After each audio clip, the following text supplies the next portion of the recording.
So whenever you press D and bring up the helper, the first line is the most important.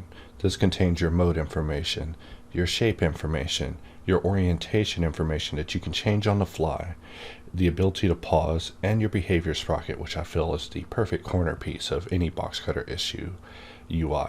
So whenever it comes to dealing with this, you'll see that the shape information changes on the fly. For example, whenever we use circle, we see that it says circle. It lets us know via a P or an M that we're using polygon or modifier.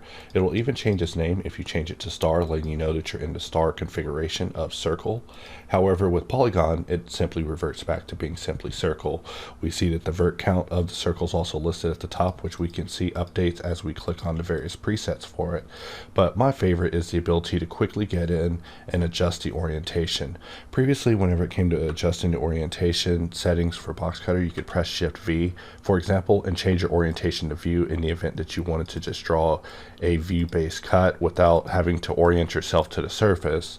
Well, now you can also press D and just quickly change your orientation on the fly, whether it be object and you deal with nearest, local, or longest, which I covered in depth in previous videos about orientation, or jump over to view utilizing cursor or world, which are our fallbacks for whenever nothing is selected. But if you need to change this on the fly, it's now easier than ever in this new Boxcutter box helper.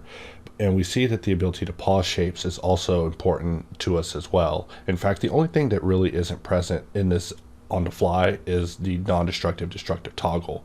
However, if we expand on the behavior sprocket, we see that it is available right here, along with the ability for us to perform and apply on this, which also deletes the booleans associated. So in the event that you ever need to perform apply, you can always do it under the sprocket, but these are options at the top of the top bar that have been there forever. But whenever it comes to dealing with your intimate settings of Boxcutter, the first line I feel is the most important because it gives us all the most intimate information about the status of your shape and what settings you have set up for it. The only thing that would make it even better is if we listed modifiers, but really there's no room for such a thing.